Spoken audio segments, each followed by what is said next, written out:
नमस्कार, अपर्णाज लाईफस्टाईल आणि कुकिंग रेसिपीजमध्ये तुमचं स्वागत आहे। मंडळी, 6 मे 2024 रोजी श्री स्वामी समर्थांची पुण्यतिथी येत आहे। या पुण्यतिथीच्या दिवशी स्वामी भक्तांनी आवर्जून कोणत्या 5 महत्त्वाच्या गोष्टी करायच्या आहेत त्या आपण आजच्या व्हिडिओमध्ये जाणून घेणार आहोत।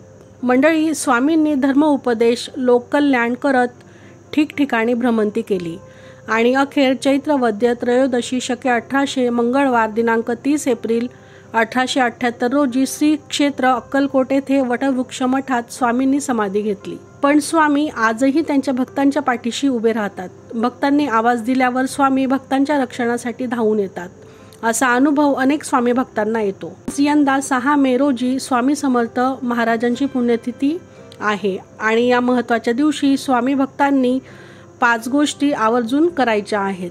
प्रत्येक स्वामी भक्तांनी या 5 गोष्टी कराव्यात, जेणेकरून स्वामी कृपेचा अनुभव नक्कीच अनुभवायला मिळेल। तर मंडळी, कोणत्या आहेत त्या 5 महत्त्वाच्या गोष्टी आपण आजच्या व्हिडिओमध्ये जाणून घेऊयात। त्याआधी तुम्ही आपल्या चॅनलवर जर नवीन असाल तर चॅनलला सबस्क्राईब नक्की करा। मंडळी, श्री स्वामी महाराजांच्या कृपा आशीर्वाद आपल्याला प्राप्त व्हावा आणि स्वामींची आराधना उपासना आपल्याकडून व्हावी यासाठी स्वामी समर्थ महाराजांच्या पुण्यतिथी निमित्ताने ह्या गोष्टी आपण नक्कीच कराव्यात। त्यापैकी पहिली गोष्ट म्हणजे या दिवशी स्वामींचे नामस्मरण अवश्य करावे। श्री स्वामी समर्थ या मंत्राचा जप आपण दिवसभर करावा। स्वामींचे नामस्मरण करत संपूर्ण दिवस व्यतीत केल्यामुळे मन प्रसन्न होईल आणि स्वामींची सेवा आपल्या हातून घडेल। म्हणूनच दिवसभर अखंड नामस्मरण या दिवशी आपण नक्कीच करावे। श्री स्वामी समर्थ, श्री स्वामी समर्थ, श्री स्वामी समर्थ असा जप आपण दिवसभर मनातल्या मनात चालू ठेवावा। तुम्ही तुमचे रोजचे नित्यनेमाचे काम ही करावे।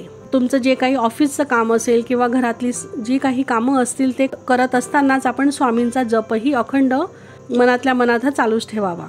यामुळे दिवसभर स्वामी जप आपल्या हातून होईल आणि आपलं मन शुद्ध व पवित्र होण्यास मदत होईल। त्याचबरोबर दुसरी गोष्ट म्हणजे स्वामींच्या मंदिरात किंवा मठात जाऊन दर्शन घ्यावे। घराच्या जवळपास मंदिर असेल किंवा स्वामी केंद्र असेल तर तिथे जाऊन आपण स्वामींचे दर्शन हे नक्कीच घ्यावे। आणि जर तुम्हाला शक्य असेल तर अक्कलकोट या तीर्थक्षेत्री जाऊनही तुम्ही दर्शन हे घेऊ शकता। आणि जर तुम्हाला काही कारणास्तव जाणं नाही जमलं, शक्य नाही झालं तर घराजवळ एखादं मंदिर असेल स्वामी समर्थांचे, तिथे जाऊन आपण प्रत्यक्ष दर्शन घ्यावे। त्यानंतर या दिवशी यथाशक्ती गोरगरिबांना दान करावं। मग ते वस्त्रदान असेल किंवा अन्नदान असेल किंवा इतर कुठलंही दान असेल, आपल्या कुवतीप्रमाणे जे जमेल जे झेपेल ते दान आपण यथाशक्ती नक्कीच करावं।